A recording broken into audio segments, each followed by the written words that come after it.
घूमना आज के टाइम में किसको पसंद नहीं होता, और बात हो आउट ऑफ इंडिया की तो फिर कहना ही क्या।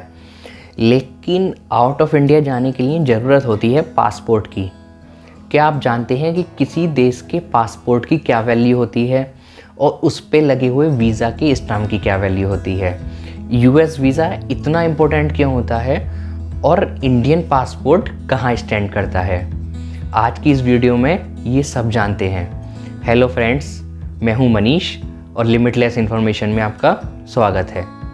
अगर आप इस चैनल पर नए हैं तो चैनल सब्सक्राइब करना मत भूलना। स्टार्ट करते हैं पासपोर्ट की रैंक के साथ। किस देश की रैंक कितनी अच्छी है और किस देश की रैंक कितनी खराब है, अच्छी रैंक के क्या फ़ायदे हैं और बेकार रैंक के क्या नुकसान है। अच्छी रैंक पासपोर्ट होल्डर को क्या फ़ायदा देती है और बेकार रैंक से पासपोर्ट होल्डर को क्या नुकसान होता है। चलिए इस वीडियो में ये सारी बात करते हैं। नंबर 1 रैंक आती है जापान की। जैपनीज़ पासपोर्ट होल्डर 191 देशों की यात्रा कर सकते हैं वीज़ा फ्री या वीज़ा ऑन अराइवल के थ्रू। अब बात करते हैं वीज़ा फ्री क्या होता है। वीज़ा फ्री का मतलब होता है कि आपको जिस देश में जाना है, सिंपल आप वहाँ पहुँचिए, इमिग्रेशन काउंटर पे अपना पासपोर्ट दिखाइए, छोटी मोटी फॉर्मेलिटीज़ पूरी कीजिए और उस देश में एंटर कर जाइए। अब बात करते हैं वीज़ा ऑन अराइवल की। वीज़ा ऑन अराइवल का मतलब होता है जिस देश में आपको जाना है, सिंपल आप वहाँ पहुँचिए, वीज़ा काउंटर पे अपना पासपोर्ट दिखाइए, एक छोटा सा फॉर्म फिलअप कीजिए, अपनी रिटर्न फ़्लाइट टिकट्स दिखाइए, होटल की बुकिंग्स, और साथ में आपके पास सफिशिएंट कैश अवेलेबल होना चाहिए डॉलर्स में या जिस देश में आप जा रहे हैं उसकी करेंसी में। सफिशिएंट कैश मतलब जिसने कैश की उस देश की रिक्वायरमेंट है, मतलब सब कम से कम आपके पास इतना होना चाहिए। और साथ में अगर आपके पास डेबिट कार्ड या क्रेडिट कार्ड भी है तो वो भी आप दिखा सकते हैं। और अपने पासपोर्ट पर उस देश की स्टाम्प लगवाइए और उस देश में आपका स्वागत है। इस हिसाब से जैपनीज़ पासपोर्ट होल्डर 191 देशों की यात्रा कर सकते हैं वीज़ा फ्री या वीज़ा ऑन अराइवल के थ्रू। मतलब देश हो तो ऐसा, बस आप बैग पैक करिए और निकल जाइए विदेश यात्रा पर। कोई प्री वीज़ा एप्लीकेशन की ज़रूरत ही नहीं, और जो वीज़ा लेने में दिक्कत आती है उसका भी आपको सामना नहीं करना पड़ेगा। तो ये थी जापान की बात, मतलब जैपनीज़ पासपोर्ट नंबर 1 रैंक। अब आते हैं नंबर 2 पर। नंबर 2 रैंक आती है सिंगापुर की। सिंगापुर जितना छोटा देश है उसके पासपोर्ट की उतनी ही ज़्यादा वैल्यू है। मतलब सिंगापुर पासपोर्ट होल्डर्स 190 देशों की यात्रा कर सकते हैं वीज़ा फ्री या वीज़ा ऑन अराइवल के थ्रू। नंबर 3 पे आते हैं साउथ कोरिया और जर्मनी। इन दोनों देशों की ही रैंक 3 आती है। इन दोनों देशों के पासपोर्ट होल्डर्स 189 देशों की यात्रा कर सकते हैं वीज़ा फ्री या वीज़ा ऑन अराइवल के थ्रू।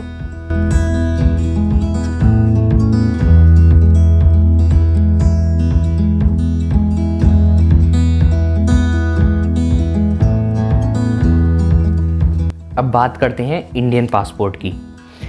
इंडियन पासपोर्ट की रैंक 2019 में 80 थी। ये रैंक बढ़कर 2020 में हो जाती है 84। अब 2021 में हेनले पासपोर्ट इंडेक्स के अनुसार इंडियन पासपोर्ट की रैंक है 85। 85 रैंक से इंडियन पासपोर्ट होल्डर्स 58 देशों की यात्रा कर सकते हैं वीज़ा फ्री या वीज़ा ऑन अराइवल के थ्रू। इन 58 देशों में Mauritius, Maldives, Cambodia, Bhutan, Kenya, Qatar, Uganda, Iran जैसे देश शामिल हैं। टोटल 58 देशों की लिस्ट मैं डिस्क्रिप्शन बॉक्स में दे दूंगा, आप वहां से चेक कर सकते हैं। लास्ट में 4 देशों के नाम और मैं आपके साथ शेयर करता हूं जिनकी रैंक सबसे ख़राब आती है। सबसे ख़राब रैंक आती है 110 नंबर, जो है अफ़गानिस्तान की। 109 पर आता है ईरान, 108 पर आता है सीरिया और 107 पर आता है पाकिस्तान। पाकिस्तान पासपोर्ट होल्डर्स केवल 32 देशों की ही यात्रा कर सकते हैं वीज़ा फ्री या वीज़ा ऑन अराइवल के थ्रू। अब बात करते हैं यूएस वीज़ा की। यूएस वीज़ा के इतने सारे फ़ायदे, यूएस वीज़ा इतना इम्पोर्टेंट क्यों है? अगर US visa Indian passport holders को मिल जाए तो इसके क्या क्या फ़ायदे हैं?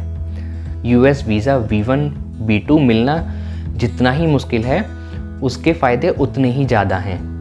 कहते हैं ना, जो चीज़ जितनी मुश्किल से मिलती है उसकी वैल्यू उतनी ही ज़्यादा होती है। सबसे बड़ा बेनिफिट है यूएस वीज़ा का कि यूएस वीज़ा इशू होने के बाद 10 साल तक वैलिड है और हर एंट्री में आप 180 दिन तक यूएस में स्टे कर सकते हैं बिना किसी दिक्कत के।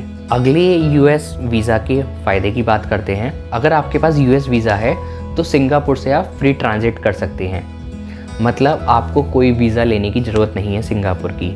सपोज़ आपको कहीं जाना है और आपकी फ़्लाइट बाया सिंगापुर होते हुए है या आपको सिंगापुर से ही फ़्लाइट लेनी है अपने डेस्टिनेशन के लिए, तो आप सिंगापुर रुक सकते हैं बिना किसी वीज़ा के, 4 दिन स्टे कर सकते हैं और घूम सकते हैं। इसके लिए आपको कोई वीज़ा लेने की ज़रूरत नहीं है, कोई एक्स्ट्रा कॉस्ट देने की ज़रूरत नहीं है।